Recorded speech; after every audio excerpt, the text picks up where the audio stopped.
देश के दो दिग्गज नेता प्रवर्तन निदेशालय इन्फोर्समेंट डायरेक्टोरेट के रडार पर हैं। दोनों नेता अपने अपने प्रदेश के मुखिया हैं। एक है दिल्ली के मुख्यमंत्री अरविंद केजरीवाल और दूसरे हैं झारखंड के मुख्यमंत्री हेमंत सोरेन। दोनों से ईडी पूछताछ करना चाहती है, लेकिन वो पेश ही नहीं हो रहे। अरविंद केजरीवाल को ईडी नवंबर 2023 से अब तक 3 बार समन भेज चुकी है, लेकिन अरविंद केजरीवाल की हर बार उस समन को इग्नोर कर रहे हैं। हेमंत सोरेन, जिन्हें अगस्त 2023 से आज की तारीख तक 7 नोटिस भेजे जा चुके हैं, लेकिन वो भी इग्नोर कर रहे हैं। ये दोनों नेता जांच एजेंसी के समन को नजरअंदाज कर रहे हैं। अरविंद केजरीवाल को आज ईडी के सामने पेश होना था, लेकिन वो नहीं हुए। उन्होंने जवाब एक बार फिर से भेज दिया। केजरीवाल ने ईडी के समन को गैर कानूनी बता दिया और फिर सवाल उल्टा उनसे किया कि चुनाव से पहले ही नोटिस क्यों मिला। और सोरेन को ईडी ने 31 दिसंबर को पूछताछ के लिए बुलाया था, लेकिन झारखंड सीएम गए ही नहीं। बता दें कि ईडी सोरेन को लाभ के पद से जुड़े कथित भ्रष्टाचार के मामले में समन भेज रही है। सोरेन को समन मिलने का सिलसिला 14 अगस्त को शुरू हुआ था। इसके बाद 24 अगस्त, फिर 9 सितंबर, फिर 23 सितंबर, फिर 4 अक्टूबर, फिर 12 सितंबर को समन मिला। वहीं केजरीवाल को दिल्ली आबकारी नीति मामले में नोटिस भेजा जा रहा है और आपके संयोजक केजरीवाल को ईडी का यह तीसरा नोटिस है।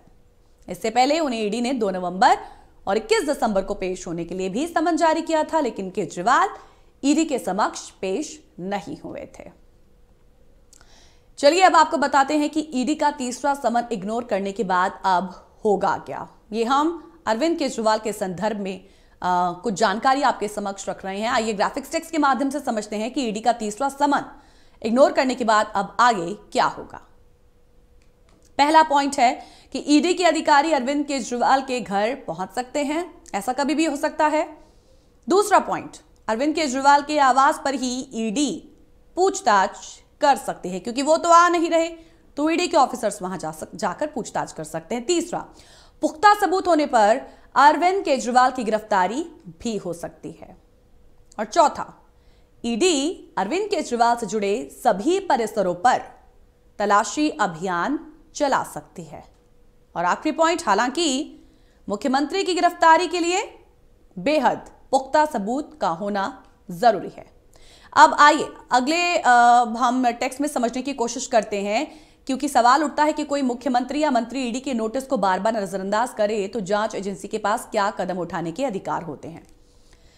ईडी केजरीवाल और सोरेन को धन शोधन निवारण अधिनियम 2002 की धारा 50 के तहत समन भेज रही है।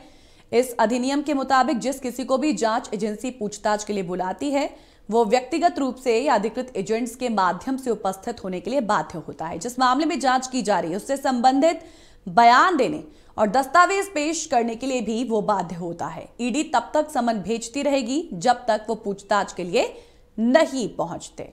अब हम अगले ग्राफिक्स टेक्स्ट के माध्यम से समझते हैं कि अगर कई नोटिस के बाद भी सीएम जांच में शामिल नहीं हुए तो क्या होगा। देखिए उस स्थिति में क्या होता है। उस स्थिति में ईडी 2 में से कोई भी कार्रवाई कर सकती है।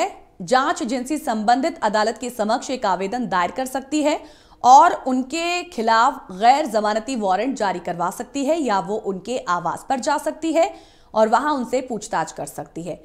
अगर ईडी के पास ठोस सबूत हैं तो वो पूछताछ के बाद गिरफ्तारी के लिए आगे बढ़ सकती है। वैसे 3 समन मिलने के बाद भी अगर मुख्यमंत्री पेश ना हो तो ईडी के पास कानूनी अधिकार है कि वो गिरफ्तारी कर सकती है।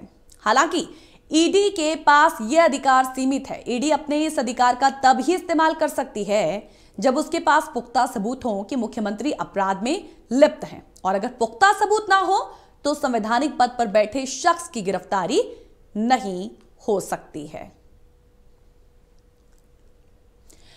तो देखिए हमने आपको 3 संदर्भों में इसे समझाने की कोशिश की है कि कब क्या क्या होता है। तो इस वक्त देश के दो दिग्गज नेता प्रवर्तन निदेशालय के रडार पर बने हुए हैं। और जहां तक हम झारखंड की बात करें तो आप तो जानते ही हैं कि इसको लेकर किस तरीके का जो एक दावा लगातार यहां पर किया जा रहा है। तो कभी भी कुछ भी अभी वहां पर जो है पलट सकता है, सिचुएशन पलट सकती है, क्योंकि अभी जिस तरीके से उन्हें 7 बार अभी तक देखिए ईडी जो है वो समन दे चुकी है, लेकिन किसी तरीके का कोई रिएक्शन, किसी तरीके की कोई जो जवाब देने के लिए जो है हेमंत सोरेन जो है वो तैयार नहीं हुए।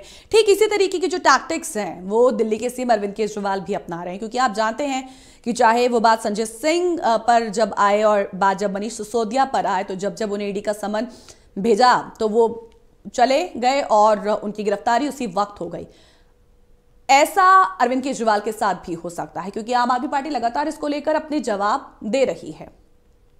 तो इसीलिए अरविंद केजरीवाल तीसरे नोटिस को भी इग्नोर करते हुए नजर आ रहे हैं। फिलहाल देखना होगा कि जो आज जानकारी आपके समक्ष हमने रखी है विकल्पों के तौर पर, कि यदि कोई सीएम इस तरीके से बार बार समन को इग्नोर करे तो उस मामले में ईडी जो है, इन्फोर्समेंट डायरेक्टोरेट, वो क्या कुछ कर सकती है। तो ऐसे में देखना होगा कि अगली कार्रवाई उनकी क्या होगी, हेमंत सोरेन के संदर्भ में भी और अरविंद केजरीवाल के संदर्भ में भी।